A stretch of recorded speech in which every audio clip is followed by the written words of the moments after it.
Assalamualaikum warahmatullahi wabarakatuh. Selamat siang sahabat-sahabat Babesis Channel dimanapun Anda berada. Apa kabar? Tentunya baik-baik ya. Oke, di kesempatan siang hari ini Babesis sudah hadir di Dusun Koripan, Desa Genuharjo, Kecamatan Wuryantoro ya. Dan tentunya sebelum kita melanjutkan ke dalam lagi, jangan lupa tetap like, subscribe, dan juga komen di konten-konten Babesis Channel. Selamat siang dan selamat mengikuti. Ini adalah gapura masuk Dusun Koripan, Desa Genuharjo, Kecamatan Wuryantoro.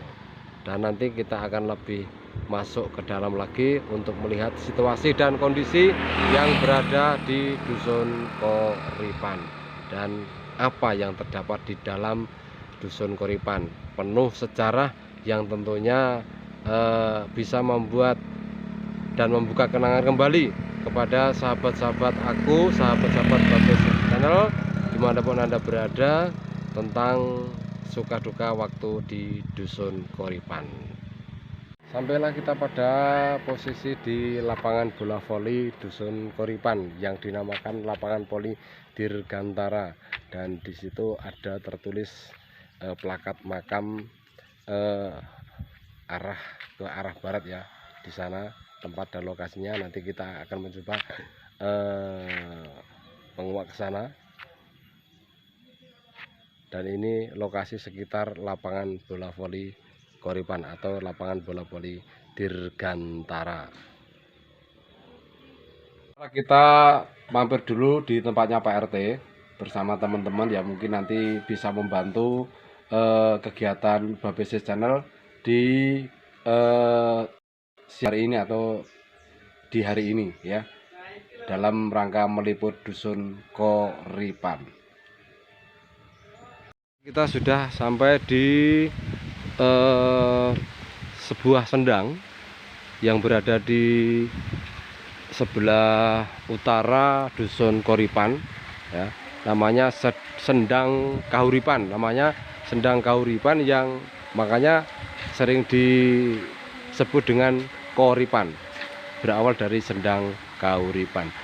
Kita akan coba tanya-tanya sedikit banyak, mungkin Pak Heri Sarwanto selaku Bapak RT mungkin mengetahui tentang seluk-beluk yang berada di Sendang Kahuripan ini. Selamat siang Mas Heri. Ya, selamat siang. Yang tentunya saya di sini pengen mengetahui seluk-beluk tentang Sendang Kahuripan ini, mungkin Mas Heri sedikit banyak mengetahuinya. Ya, saya berawal dari sejarah para sesepuh dulu, bahwasanya di sini memang dulu belum ada pemukiman, yaitu hutan belantara, yang dulu seorang kiai itu bernama Eyang Wonosetiko yang kebetulan singgah di tempat ini. Beliau kebetulan membawa seekor anjing yang sampai di tempat ini kehausan, hampir mati waktu itu. Ya. Sehingga di sebelah timur sendang ini ada jumbangan air yang di situ akhirnya diambilkan air di situ untuk diminumkan ke anjingnya waktu itu, sehingga hidup bisa pulih tenaganya sehingga tidak jadi mati waktu itu, sehingga memutuskan Eyang Wonosetiko untuk bermalam di sini sampai 3 malam. Sampai 3 malam? Ya, 3 malam waktu itu. Ini malam Jumat Kliwon, malam Sabtu Wage, dan malam Minggu Pahing. Oh iya. Nah, setelah bermalam selama 3 malam, tentunya juga para kiai tentunya ya melakukan ritual atau bertapa waktu itu, sehingga waktu itu malam Minggu Pahing pagi itu beliau masih bisa bertahan di tempat ini, karena konon katanya dulu ini tempatnya angker gitu. Sehingga banyak para sesepuh yang mencoba bertapa di sini namun gagal dan tidak tahu kemana, intinya muspro, hilang gitu. Sehingga beliau bisa bertahan sampai 3 malam. Akhirnya Minggu Pahing pagi beliau memutuskan kembali ke Mbayat karena asal usulnya dulu Mbayat. Bayat Klaten. Ya, Mbayat Klaten, sehingga menjemput istrinya dan eh, minggu Pahing sore itu kembali ke sini beserta rombongan dan memutuskan untuk membedah hutan ini menjadi pemukiman. Nah, di situ, di sebelah timur ini, Mas, ini rumah pertama beliau yang sekarang mungkin sudah dibangun ya. Tapi untuk bangunan utamanya masih asli peninggalan Eyang Wonosetiko. Oh ya, nanti kita coba untuk tengok ke sana. Ya. Oke. Di situ, sehingga malam Senin Pahing itu mengadakan istilahnya syukuran atau yang dinamakan kalau zaman dulu kan bancaan, Mas. Iya. Nah, syukuran itu untuk memulai kehidupan di sini. Sampai sekarang masih tradisi itu masih dilaksanakan setiap setahun sekali untuk mengenang jasa-jasa beliau karena sudah membuka lahan ini untuk pemukiman. Dan hari Senin Pon pagi itu beliau membangun sebuah pancuran. Ini aslinya, Mas, pancurannya. Ya, kita lihat. Dulu terbuat dari kayu. Ini tapi sekarang perkembangan diubah menjadi batu dan akhirnya sekarang harus selalu difungsikan airnya ini supaya mengalir. Karena menurut warga sini, kalau air ini tidak dialirkan, sumber yang di dalam ini bisa berkurang deras airnya. Diyakini seperti itu, sehingga ini biarpun kecil tetap harus dialirkan. Oke, sementara itu dulu, nanti kita lanjut ke lokasi berikutnya, Mas Heri. Ya. Di sinilah letak atau lokasi untuk anjing yang diberikan minum kemudian sembuh dengan sedia kala, ya. Seperti inilah kondisinya sekarang. Kita menuju ke kediaman peninggalan dari Mbah Wonosetiko, dan nanti kita juga akan pengen mengerti atau mengorek keterangan dengan Mas Heri. Ya, inilah bentuk dan wujud daripada rumah peninggalan dari Mbah Wonosetiko, sejarah perjuangan dari Dusun Koripan. Ini termasuk rumah pertama ya, Mas ya? Rumah pertama. Ini rumah pertama yang dibangun di Dusun Koripan, ya. Kalau bangunan tengahnya masih asli, Mas. Bangunan tengahnya masih asli. Asli dari pertama sampai ada amben. Ya. Itu masih asli.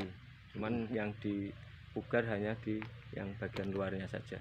Ini kalau boleh tahu, ini masih ditempati atau memang dikosongkan? Kalau sekarang sudah kosong karena cucu dari Eyang Wonosetiko sudah meninggal. Oh ya, oke. Yang membangun pun cucunya, Mas. Oke, yang membangun cucunya juga. Sementara kita tinggalkan dulu rumah peninggalan dari Mbah Wonosetiko. Mohon maaf, kita tidak bisa masuk ke dalam rumahnya karena memang tidak diizinkan untuk masuk ke dalam rumahnya. Kita akan melanjutkan perjalanan menuju ke tempat yang lain. Tentunya masih bersama Babe Sis Channel, dan tentunya ditunggu like, subscribe, dan juga komennya, karena semuanya itu gratis. Kita lanjut perjalanan kita ke samping Sendang yang berada di sebelah barat Sendang. Ini ada sebuah lokasi yang penuh bersejarah.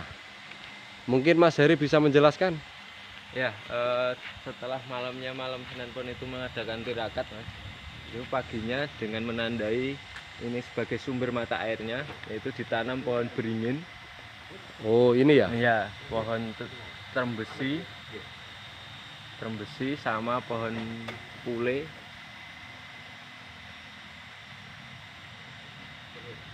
Ini pohonnya besar-besar ya, sahabat Babe Sis Channel. Termasuk ini kalau pohon-pohon biasa sudah laku besar, uangnya jutaan. Dan ini juga termasuk salah satu pohon yang ditanam pertama kali ya. Ya, sik lagi garap channel sik. Menuju ke sumber pertama yang berada di Dusun Koripan. Asal usul sumber yang berada di Dusun Koripan. Mata airnya berasal dari lokasi ini. Di sini biar Mas Heri yang bisa menjelaskan. Ya. Ini bentuk dan alat sumber yang sudah dikemas sedemikian rupa. Ini masih peninggalan Eyang Wonostika waktu itu, setelah mulai berada di sini, yaitu membangun sebuah sumber untuk kehidupan masyarakat sampai saat ini. Iya. Kemudian kita tengok di sini juga ada peninggalan, keranda peninggalan ya.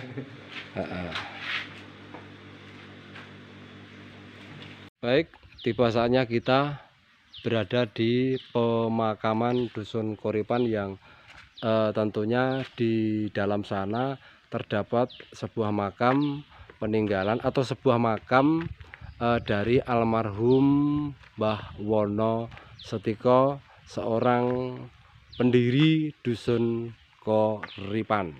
Kita masuk karena ini juga penduduknya juga banyak sekali. Oke, masuk perlahan. Kita masuk di pemakaman Jatimaloyo. Yuk Mas Heri, ditunjukkan di mana tempat pemakaman dari Mbah Wonostika.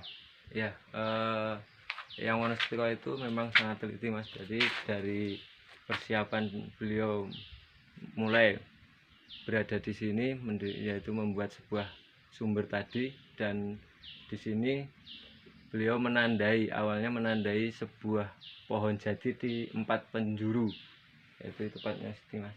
4 penjuru ini waktu itu beliau tanam sebagai tanda bahwasanya nanti akan dipergunakan untuk pemakaman yang diberi nama Astono Jatimaloyo. Dan akhirnya beliau wafat pun beliau berada di sini, yaitu tepatnya di sebelah sini.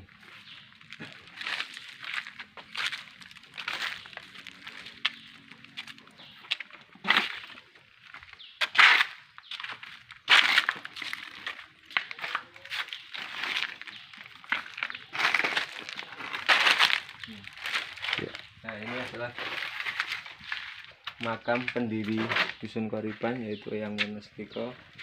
Beliau diwafatkan di sini pada Jumat lagi, tanggal berapa?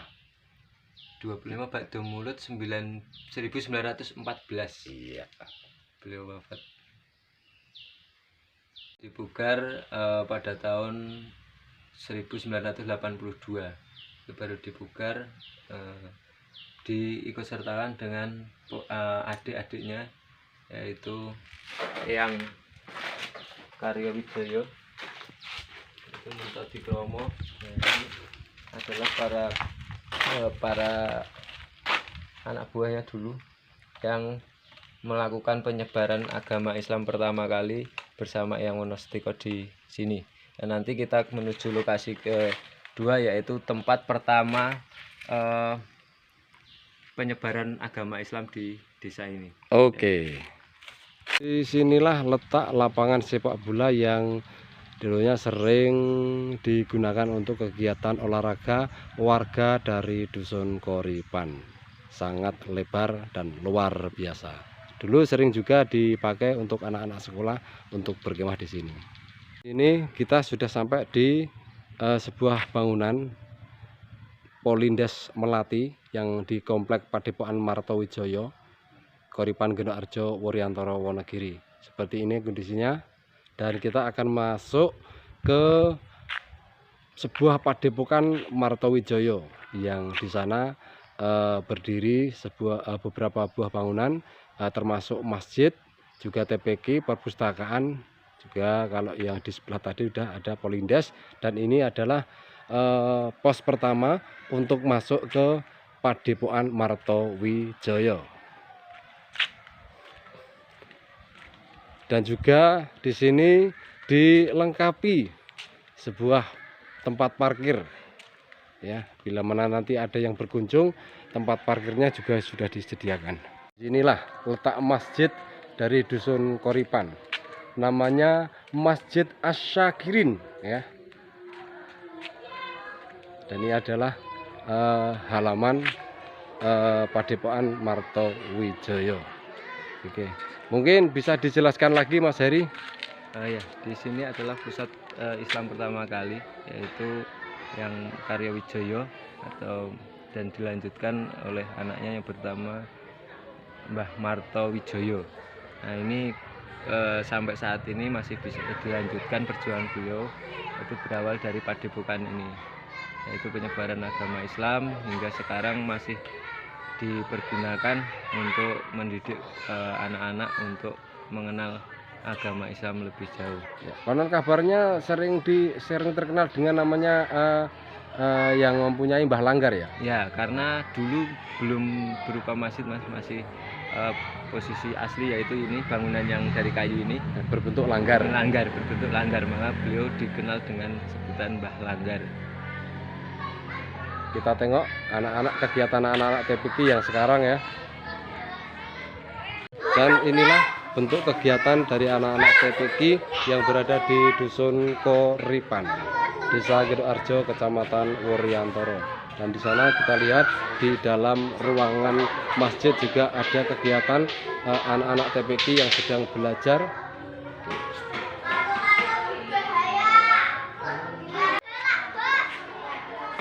Nah, dulu saya sering main ke sini karena di sini juga saya punya sahabat yang namanya Mas Dimas Rohmadianto. Saya sering main di sini ya, termasuk Mas Heri juga. Ya, di rumah ini juga putra dari beliau Mbah Martowijoyo juga menjadi seorang anggota kepolisian yang cukup ternama, yaitu sebagai ajudan pribadi Bapak Insinyur Soekarno, yaitu Bapak Muhammad Mangil dan Bapak Muhammad Karno, yang dulu sempat pada masa pemimpinan Pak Soekarno sudah menjabat menjadi pengawal pribadi. Beliau asli putra daerah Koripan, yaitu putra dari Mbah Martowijoyo, kita dikenal Mbah Langgar.